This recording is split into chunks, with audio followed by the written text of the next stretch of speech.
What will you do with the extra time you gain through improving structure? I'm David Stiernholm, and this episode of Done is about how to make the best use of the hours you free up.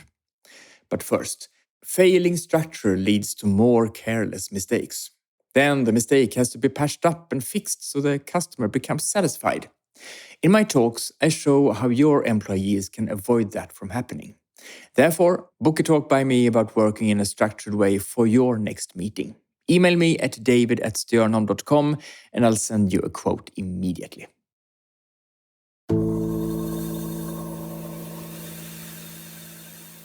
One day, something changes in your work and you suddenly have less to do at first. A project you have spent a lot of time on comes to an end.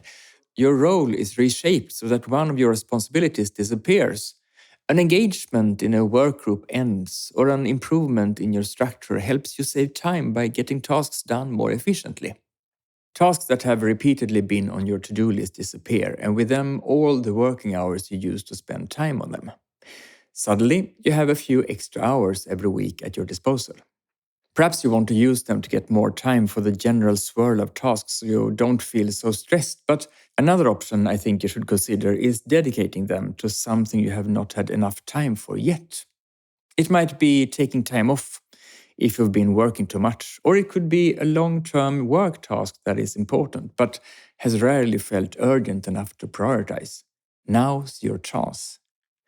A while ago, I sold my share of a speaker agency here in Sweden that I ran together with some speaker colleagues and stepped away from that business. The work of building the agency since its launch in 2020 has taken many brave hours every week. When I sold, that time was freed up. I decided to use it to develop new products and services instead of letting it be consumed by all the small tasks of everyday work. I therefore added those 4 hours as 4 recurring calendar bookings labeled development work at the times each week that suit me best. I decided that I'm never allowed to remove them, but I may move them, though only within the current week. It quickly felt very satisfying to finally bring ideas to life that have been neglected for far too long. Do this. Think about what you would like to devote the freed up time to if you got a few extra hours every week. What do you wish you had more time for? What's always hanging over you because you never have time for it? What would it mean a lot both for the organization and for yourself if you had more hours to dedicate to it? If you have not freed up any hours now, make a note for yourself about what you would spend them on the next time it happens. For example, you could create a to-do task without a due date that says something like, when recurring work disappears, spend the saved hours on, and something specific. Each week, when you quickly skim through all your tasks, you will be reminded of the decision you made today. One day, you will have freed up time and can act on the task. Perhaps that day is today. Then do whatever you need to ensure the time goes toward what you've been longing for. For example, by booking it into your calendar, just as I've done.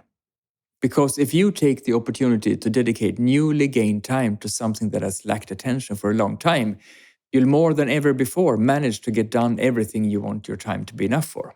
Instead of walking around feeling that you should be doing that thing there is never time for, you can enjoy the genuine rush that comes from making concrete progress on exactly that thing. When you suddenly have extra time available, what do you want to devote it to? Write to me and tell me. Maybe I can get ideas for what I want to dedicate time to the next time my set of work tasks changes. As always, you can reach me at david@stiernholm.com. Thank you for today and see you again next week.